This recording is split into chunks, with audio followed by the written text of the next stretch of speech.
Welcome to Somebody's Heroes. We are here with the vignette today for Cassiopeia. I'm Eric, I'm the Dungeon Master. I'm Reno, I play Cassiopeia. I'm Johnny. I'm playing Solarian. Oh, we've got a repeat appearance by another person. This is going to be interesting for sure. What is Solarian doing here? We will find out as we move forward. It is the middle of summer, about 70 years before the events of the main show. So if the main show is 2025, back up 70 years, I'm not going to do math right now. 1955. But there we go. It's 1955 in the modern reckoning. Apparently that is our calendar, the MR, the modern reckoning. Just made it up, so let's roll. You guys, today we're going to take place on the city of Tauliva. So you're right around 2,000 feet above the surface of Crater Lake, because Tauliva is a floating city. Right now, the population hovers around 100,000. And you guys are actually in the top of the city. The section we're zooming in on is actually the most run-down section. It's where some of the older buildings are. Colloquially, this area is known as the slums.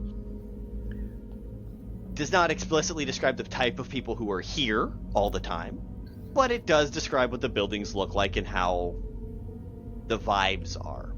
So it's very dark, lights are flickering, they're not as well kept, well maintained. There are giant cracks and crevices. So you can sometimes see about 3 floors down into the brink and just see where there's makeshift bridges. In fact, Cass, you're walking across one of these bridges that you can see down this chasm that goes down these 3 floors. And you just see makeshift bridges and houses built over top of this crevice down floors below you. It is the middle of summer. Does the crevice go like all the way down by chance? Not all the way through the city. Just okay. It doesn't go all the way through the island that it is. Okay. It just goes down about 40, 50 feet. There's still another 500 feet of the brink below you. But yeah, so there's those couple of makeshift bridges, and if people fall off, they would just go splat in the bottom, and sometimes that's happened to people. Let's go ahead and start off with a perception check. This is the middle of the day, so nothing wrong here right this second, but we're starting off with the least funny number, which is 10. Oh, perfectly average. Just 10. Perfect. So you're looking down, and you feel someone actually bump into your shoulder. They spin around to look at you as they're running away. As you look to your right, you see a little old lady who is picking herself up off the floor. Stop him! He stole my coin purse! And then you look to the other side and you see a very young, spry, probably about 25, 30-year-old, hauling ass away from you. He looks back real quick, makes eye contact with you, and what does he see? What does Cass look like right at this moment? Like physical description wise? Mm-hmm. Like, oh, okay, so she's like a mid-20s wood elf. I mean, she's a wood elf, so you don't know exactly, like mid-20s looking. Mm-hmm. And she's wearing like a tank top and shorts, but she's got like a real big hat on because it's always hat weather.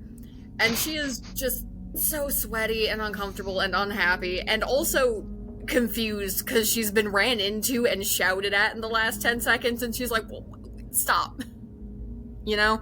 She's got white, fluffy hair. Like, it almost look not literally, but it reminds you of the head of a dandelion before it's ready to, like, get blown on by a child. Like, just white, fluffy hair.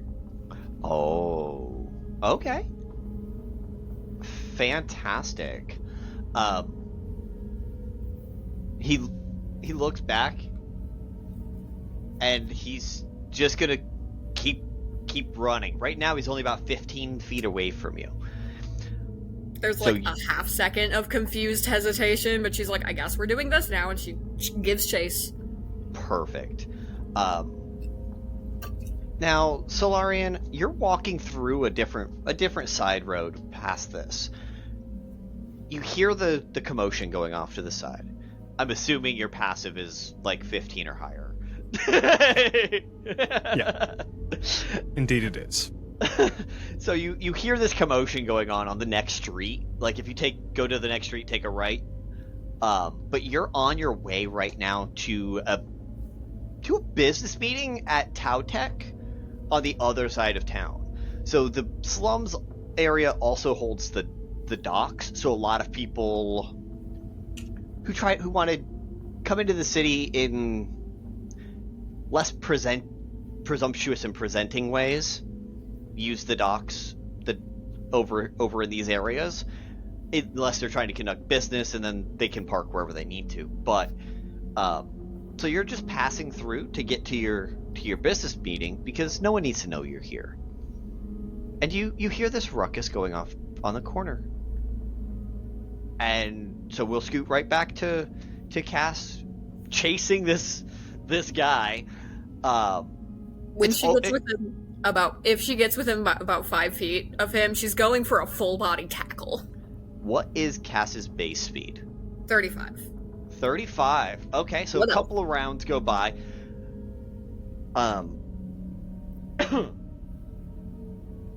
You run through this street. A Tau bike, these are the Arcano bikes that some people have in the city, mounted by a Goliath in a leather jacket, revs up and drives right down the street, forcing this guy to stop or get hit. Sounds like stops. He stops, flicks the guy off, and says, "Motherfucker!" as he looks down towards Solarian because this bike is now passing right by you. And Cass, go ahead and make an attack roll to tackle this guy, because he got stopped for just long enough. Okay, just an attack. Yeah. That'd just be a D20 then. Yeah. Okay. D20 plus Dex or Strength, whichever. Okay, we'll go with Dex, please, because, it's not great. It's still... It's 6.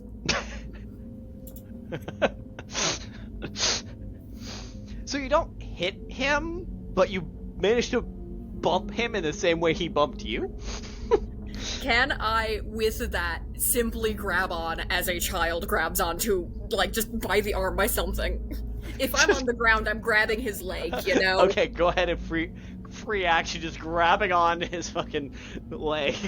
He goes to run. The fuck? Not going anywhere now. Give me the bag. Give me the bag. He takes the bag and, goes to smack you with it. So he switches the grip. You can actually absolutely try and grab this bag. Do an opposed against his athletics, do an acrobatics. Haha, I'm good at acrobatics. 23. Give me the bag. Anything would have beaten the 2 on his die. Give me the bag. Just so you catch the bag. I'm assuming 2 hands because you beat him so heavily, right? Yeah. So you get this bag out of him. And he's like, "Fine, just let go. Fuck." And Well, you she's still holding the haven't let bag. go. Yeah, she's holding the bag now, so... Mm-hmm. She's holding the bag and his leg? Yeah, she lets go. For the simplicity of holding the bag and not the leg. Perfect. He gets far enough away, gets to the other side of the street, pulls a hand crossbow out, and just... Pa! Oh god. Shoots you while you're prone. It's incredibly rude of him. How dare. That's a 15 on the die. I assume it's your first level that hits, right? That will do it. Okay. It's a hand crossbow. 6 points of damage. I'm not down yet. But now, he shot you. Solarian, if you want to interfere in this in any way, you're absolutely welcome to. As you see, he just rips his leg out, runs about 20 feet, pops the person who just got the bag back from the old lady. For the old lady, just get shot for maybe no reason, but you can do something if you want. You don't have to, though. You can just sit here and watch. No, I think I'm gonna watch. Perfect. Why do I right now kind of picture you leaning up against this like flickering light pole? Yep. Like, I have this I just vision. imagined within about like 50 feet or so, he's just watching and seeing what happens. It's not every day that you get to see something like this in the city. No. Is there any more vehicular traffic here? Be it like the motorbikes or like not pedal heavy. bikes? It's not heavy, but there is the occasional vehicle, mostly going down the road you guys are on the other side of traffic, so it's not stopping anybody. But you do see this little go-kart driven by a gnome. Can I attempt to jump on the go-kart? Sure. I'm just trying to get away Fuck it. from the guy with the gun at this point. Fuck it. I'm like, I Do know where it. the lady is, I can circle back. I'm getting away from the psychopath with the gun. So the so the go-kart is going in the same direction as to the old lady. Okay, perfect. So go ahead and make an acrobatics check to try and like jump on the side of this like to grab on the crossbar. Man, you're making it way cooler than it sounds. You're making it sound way cooler than the picture in my head in which he gets up and scrambles and just jumps on the front of it. Yeah, that's fucking hilarious. Let's go. 17? Perfect. You just scramble up, hug this go-kart. Keep going, you're good, keep going. This is the way I want to go, keep going. He swerves Like, for a air sec. was sticking out of her shoulder, just like having a bad time. He swerves for a second. He's like, "Oh my god!" and just slams on his brake before the bridge. Roll a strength saving throw for me. 6. I'm doing great.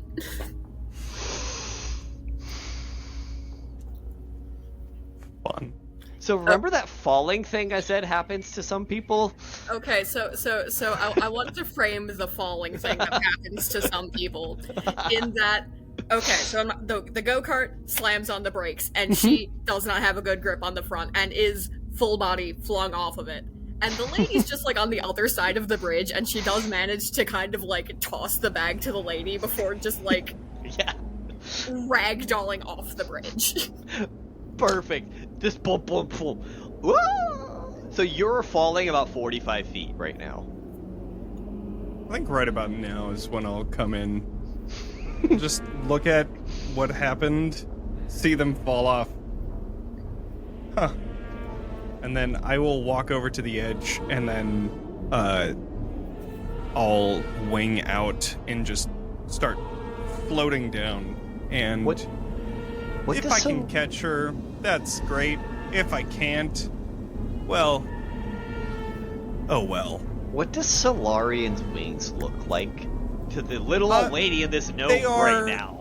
They look very angelic, like bright white, even glowing, He even has like this like very light complexion, white hair, these purple eyes, and this really incredibly it's not glowing armor, but like overtaken by nature. So like there's leaves and moss and all sorts of like mushrooms that are kind of growing on it. He currently has his helmet on, which has antlers from a very large stag, and he currently has his sword at his side, his shield on his back, and he's just gonna float down, just flying down, riding the wind until maybe possibly catching Cass, maybe not. Okay, so you're just chasing down after Cass falling. Okay, so Cass, you're down about, you went down about 20 feet, and you see this angel flying down? Because Aasimar are very, very rare in this world. You know that there's a few sub-pockets, but most people don't realize that they are still alive or still exist. You've heard stories from your parents and grandparents. As elves, you guys have lived a long time, had long lifespans, but it's been 1,000 years since you've heard it. You haven't been around 1,000 years, but the last story you've heard of was over 1,000 years ago of being any kind of this.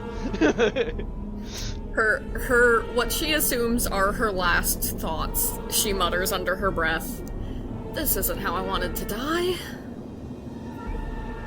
Well, it doesn't seem like you will. But, and then I'll go probably about, how does Cass look at the moment? Like, not very good, right? So profusely from the neck, and just like a little dazed, again, falling, so not having a great time. Thinks that you are the angel from which she's dead in her head. She's like, no, I'm dead. I fall. I'm angel dead. Yeah. This tracks. So this tracks. I don't as like it, but it tracks. As we're flying, maybe around like 20 feet over the ground, he holds on to her and says, "Yeah, you should be fine," and drops her. Oh, fantastic. You said about how far? 20 feet. 20 feet, so that's 2d6. That's a 1 on the die and a 1 on the die. Well, good news, I had 2 health. It knocks her out. Oh, incredible. Perfectly unconscious. So, as that happens, that's when he finally finishes his descent.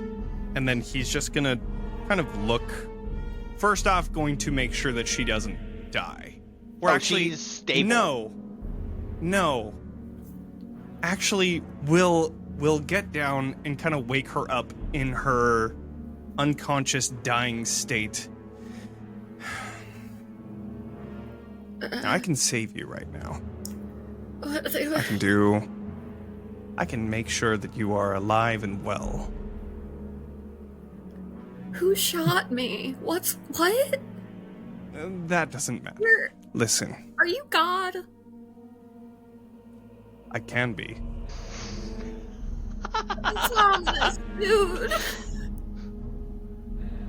If you accept my terms, work for me, I will give you a life worth living. I don't know about laws, but what are the terms? I can't read a contract right now, man. Well, then, I guess, work for me or die. Those are the terms. She takes like a half a second longer than you would expect and goes, "Alright, I guess." Good. That was the right choice. And then I'm going to use some of my blood to heal her back. Mm-hmm. Okay. So you're gonna like cut your wrist, cut your arm somewhere, and just drip blood. Now, question. So we had decided how how did we decide spawn was made? Both bloods have to be consumed. So she has to drink your blood, and you have to seal the deal by signing your contract with her, which is the fighting yourself. Yeah, both blood transference. I will give her a few droplets of my blood, which I will also like mix with healing hands and heal her. Mm-hmm. And with that, I can restore a total number of hit points equal to my. No, that's lay on hands. Healing hands is equal to my level. So you get 10 points of healing back, and then at just before the healing finishes up, I grab some of the blood left over. Well, it's done. Pleasure doing business with you. I'll keep in touch. And then I'm gonna fly away. She doesn't actually... She's just still lying on the ground, just baffled. And she goes, did he just force feed me blood? And then eat mine? But it worked? How do I get out of this hole? Right now, the closest is, if you climb up about 8 feet, 10 feet, there is a ledge that you could get up to 3 floors down in the brink. And then there is an a mining elevator that you could take to get back up to the slums area, but you don't have to. You could go get yourself a drink. There are plenty of bars in the brink. I honestly, she's gonna keep laying there for just like a couple minutes, just bathed in the last 5 minutes. She just kind of slowly sits up and looks around, touches the blood on her shoulder, the arrow that may have broken out, who knows, and she goes, well, nowhere to go but up, I guess, and starts climbing. Okay. You're taking your time at this point, because you know if you fall back down. Yeah. Alright, so you go ahead and you do that. You climb back up, and where are you headed at this point? You know, plans for the day be damned. It's drinking time. Yeah. That sounds about right. So you do know that you know the brink really well, because it is plenty of parties happen here. In fact, your friend Sid, another elf like you, owns an elven tap house. In fact, Sid is actually a druid who crafted a tree for the tap house to have a perfect elven feel. So it's actually inside the tree, on 3 floors of the tree, just a tap house that goes up. It's a tree should not be growing in the brink, by the way. There's no sunlight. They do get water, but there's no sunlight.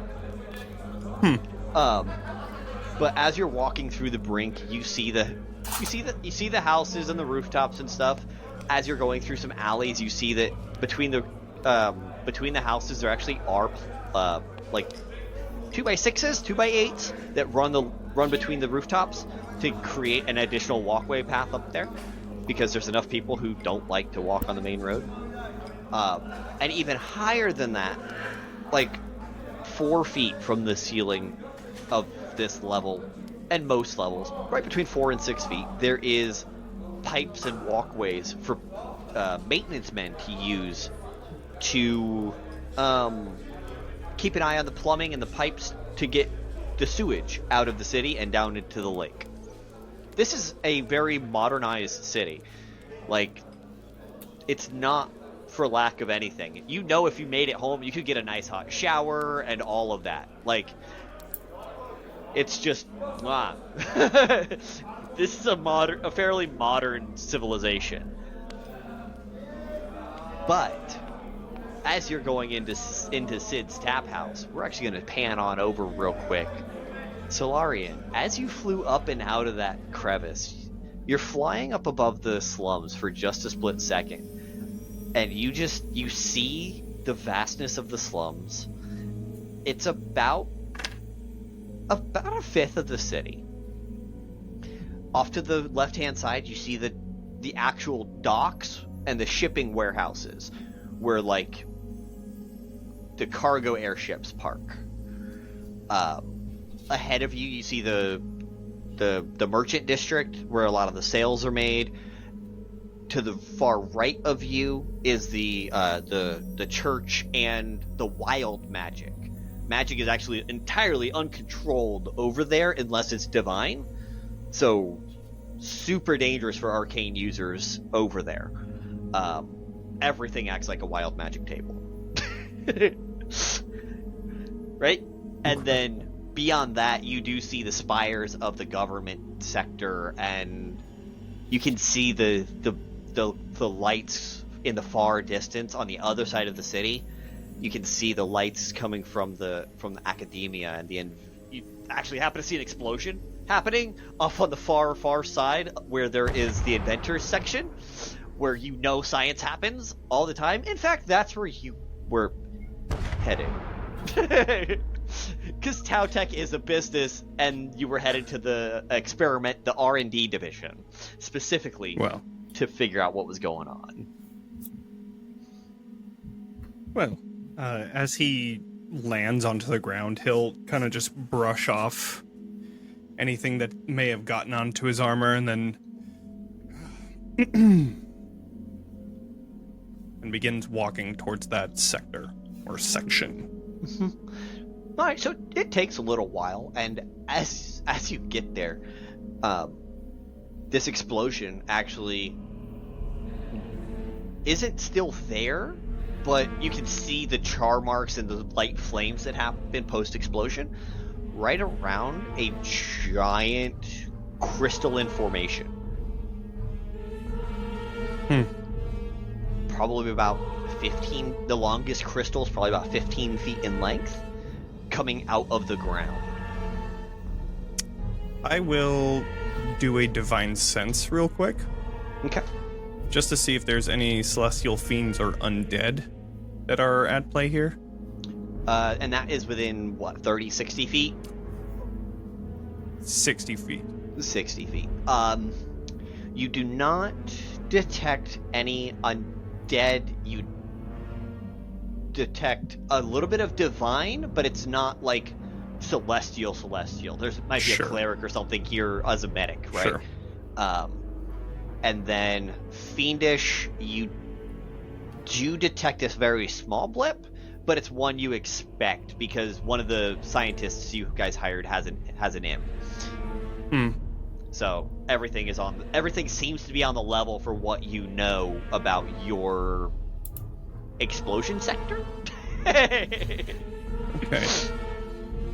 Well, I will look for the one that seems to be in charge of this experiment right here, and just a male scientist, long mid-back length hair, nice auburn brown, and he's got a long beard braided. Fuck it, let's make him a dwarf. He walks up to you holding a blunderbuss. He's like, I was working on that new cartridge you guys are. And it looks like it was a success? It exploded. Perfectly fine. It did not destroy this crystal, though. I'll have someone look into what this crystal's made of. Yes, please. That explosion should have taken care of it. Whatever this is, it seems important.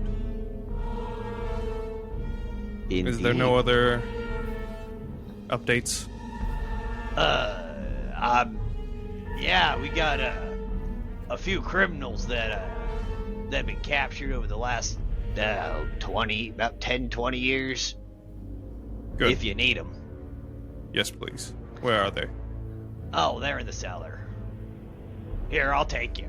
And at that, I think that's a great place to end the session for this evening. Incredible. Hella.